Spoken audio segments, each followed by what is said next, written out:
যেমন একটি গল্প আছে না যে সেই 6 অন্ধ ব্যক্তি একটি হাতি দেখেছিল, তারা কিছু দেখতে পায় না। একজন যে হাতির দেহটি ধরেছিল সে বলেছিল যে হাতি হচ্ছে দেয়ালের মতো, আরেকজন লেজ ধরেছিল সে বলেছিল হাতি হচ্ছে দড়ির মতো, আর যিনি হাতির শুরুটি ধরেছিল সে বলেছিল বল্লমের মতো। তো আমরা এখন এই প্রতিটিকে আলাদা আলাদা ব্যাখ্যা না করে আমি সামগ্রিকভাবে অন্ধ না হয়ে চোখ খুলে এই সুপারিশগুলোকে একটু একসাথে করে আপনাদের কাছে উপস্থাপন করতে চাই। রহমতুল্লাহি ওয়া বারাকাতুহু। একদম সবচেয়ে প্রথম সেই অনেকক্ষণ ধরে আমার সাংবাদিক ভাইরা এখানে আছেন, আপনাদের প্রতি বিনয় কৃতজ্ঞতা প্রকাশ করছি।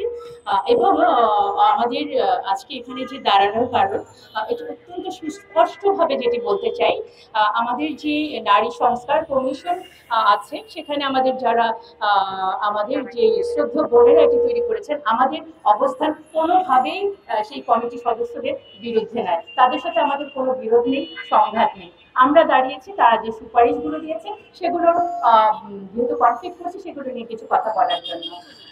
তো এতক্ষণ ধরে কিন্তু আপনারা সেই ইস্যুগুলো যে যে বিষয়ে কনফ্লিক্ট অলরেডি জেনে গেছেন।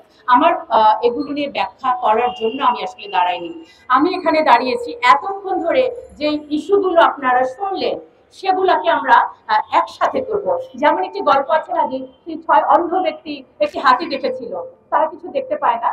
একজন যে হাতির দেহটি ধরেছিল সে বলেছিল যে হাতি হচ্ছে দেয়ালের মতো, আরেকজন লেজ ধরেছিল সে বলেছিল হাতি হচ্ছে দড়ির মতো, আর যিনি হাতির শুরুটি ধরেছিল সে বলেছিল বল্লমের মতো।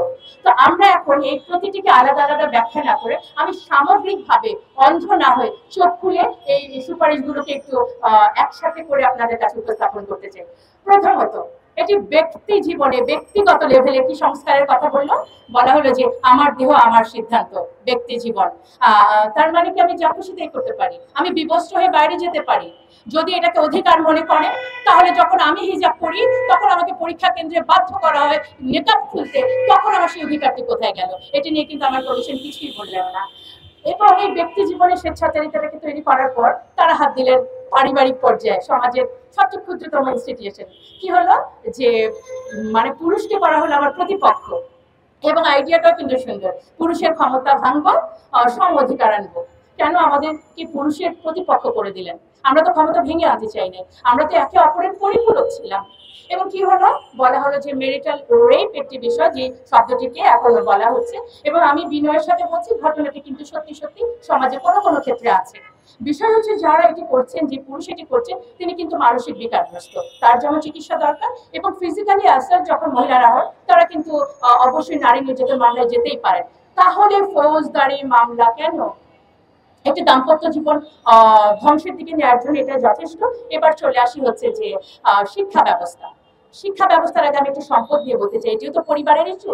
বলা হলো যে সম্পদ এখন সমান সমান পাওয়া যাবে, কত সুন্দর নারীদের এত বড় সুযোগ পাওয়া। আমরা বলতে চাই ইসলাম আমাকে যে অধিকার দিয়েছে আপনারা তো আমাকে সেই অধিকার থেকে নিশ্চিত করতে দেন নাই।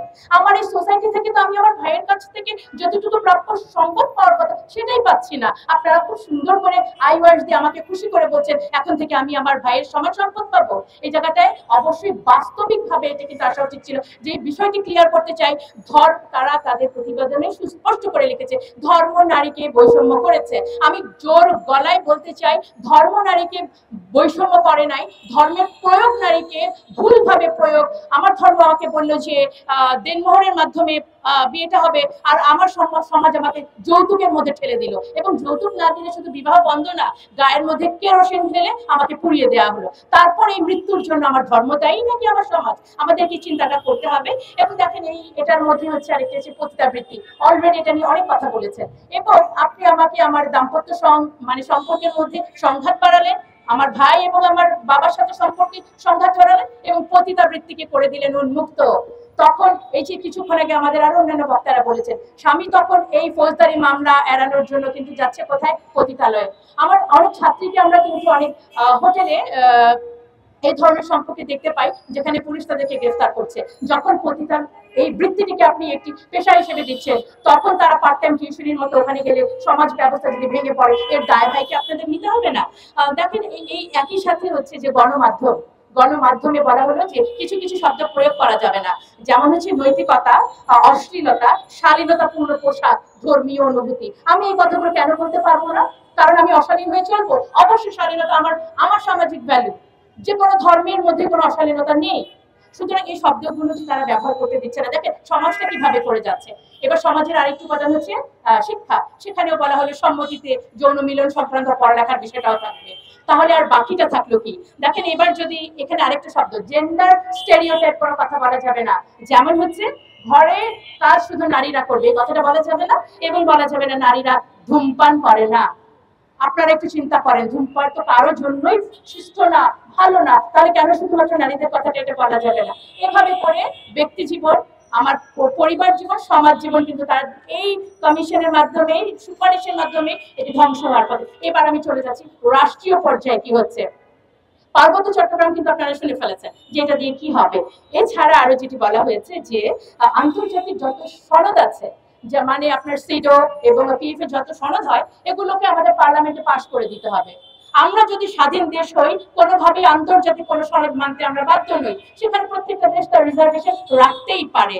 সেই আন্তর্জাতিক সংস্থার সনদ আমরা এভাবে করে মেনে নিব যারা মানবাধিকারের নামে অমুসলিমদের সমর্থন করে এবং ফিলিস্তিনের মতো জায়গায় যখন এভাবে মৃত্যু হচ্ছে, যে সংস্থা চুপ করে থাকে, আপনারা তাদের প্রেসক্রিপশন যদি বাস্তবায়ন করতে পারেন, অবশ্যই আমাদের অবস্থান এটার বিপক্ষে। আমাদেরকে এই, আমি পুরো বিষয়টাকে হাতি দেখার মতো, একসাথে দেখার মতো কেন বললাম?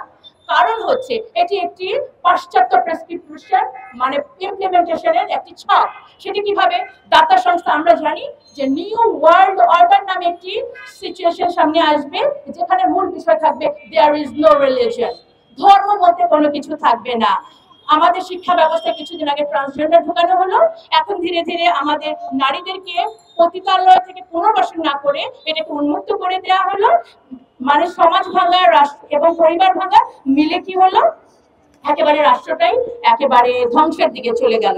এবং জুলাই আন্দোলনের যে ফল পাওয়ার জন্য আমরা এখানে আরো একবার দাঁড়িয়েছি, বারবার দাঁড়িয়েছি। আজকে আমরা বলতে চাই যে জুলাই আন্দোলন নারীদেরকে যে আপনারা উপেক্ষা করলেন, আমরা যে বৈষম্যটাকে অর্জন করার জন্য এতগুলো প্রাণ গেল, আপনারা সেটা মূল্যায়ন করলেন না।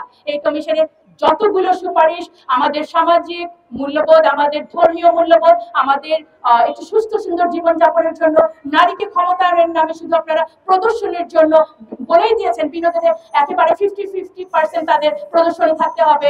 আমরা 300 আসনকে 600 আসন করে কি লাভটা হলো? আমরা মমতাজ এবং শমিকা এসারদের মতো আরো কিছু সংখ্যক আমরা নেত্রী পাবো। মানে এটাই কি আসলে নারীর পলিটিক্যাল এম্পাওয়ারমেন্ট? আমাদের নারীদেরকে গুণগতভাবে, শিক্ষাগতভাবে, প্রযুক্তিগতভাবে উন্নয়নের দিকে নিয়ে যেতে হবে। এবং এই যে আন্তর্জাতিক যে পায়তারা, যে একটি দেশকে ধর্ম একটি ইস্যু ধরে এবং ধর্মীয় মূল্যবোধকে শেষ করে নারী পুরুষকে প্রতিপক্ষ বানিয়ে, পরিবারগুলো ভেঙে, সমাজ ভেঙে একটি রাষ্ট্রকে একেবারেই মুসলিম রাষ্ট্রগুলোকে যেভাবে করে শেষ করা হয়। আমি যে আমাদের যে বর্তমানে ডক্টর ইউনূস আমাদের অত্যন্ত শ্রদ্ধেয়, তিনি যেভাবে দেশের হালতে ধরেছেন, আমি এই মুহূর্তে মনে পড়লো যে নারীদেরকে আমরা ক্ষমতায়ন করতে চাই। গত পার্লামেন্টে আমরা কি দেখলাম? আমরা দেখলাম আমাদের প্রধানমন্ত্রী, স্পিকার সবাই নারী, কিন্তু ওনার মতো ফ্যাসিস্ট নারী নেতৃত্ব তো অনেক পুরুষের মধ্যেও নাই। তার মানে কি আপনারা বলবেন যে শুধুমাত্র নেতৃত্বে, ক্ষমতার সংখ্যা বাড়িয়ে দিলেই নারী ক্ষমতায়ন সম্ভব? সুতরাং আমরা আমাদের উপদেষ্টা এবং এই বর্তমান প্রশাসনের কাছে বিনীতভাবে অনুরোধ করব, কমিশনের রিপোর্টগুলো সমালোচিত হয়েছে যে কারণে এটি একটি ইনক্লুসিভ কমিটি হয় নাই।